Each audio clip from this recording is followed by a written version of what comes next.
Hi, my name is Dr. Claire Kennan and I'm one of the history lecturers at Beda College, based at Hurstmonceux Castle in East Sussex, England. And I'm here to tell you a little bit more about one of the courses I teach, HIST 402, Sex and Death in the Middle Ages, which is part of this year's History Summer Plus cluster at the Castle.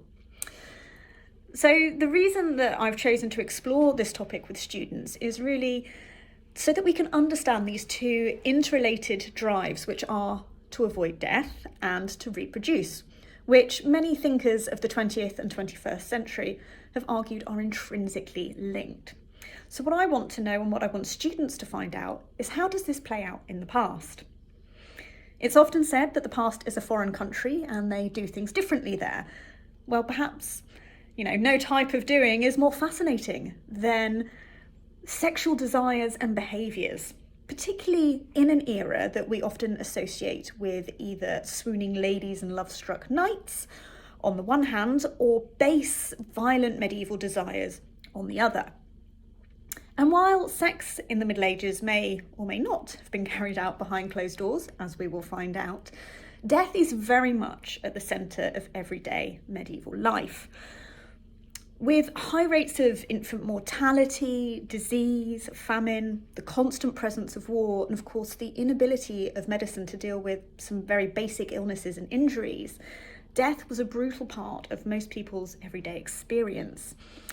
And as a result of this, and also the Christian belief that preparing for the afterlife was more important really than what you were doing during your life on earth, we see that death is very present in all aspects of life. So people are constantly trying to remain sin-free to prepare for their afterlife, while also needing to have their sort of more base human desires met. So how are sex and death then rationalised and understood in the medieval mindset? And what can we learn about the Middle Ages more generally by exploring these two interrelated themes? Well, that's what we're hoping to uncover as part of this course, and students will do that through close reading of primary source texts, carrying out their own primary research and experiential learning opportunities in and around London.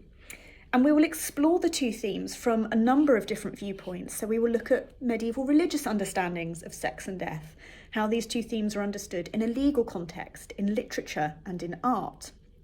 And we will also consider how sex and death in the Middle Ages have been used to shape the popular imagination about the period. So drawing on recent films, computer games and TV shows, including The Witcher, Game of Thrones and The Last Duel. Hopefully that's given you a taster of what you can expect this summer with me, and I look forward to seeing some of you at the castle.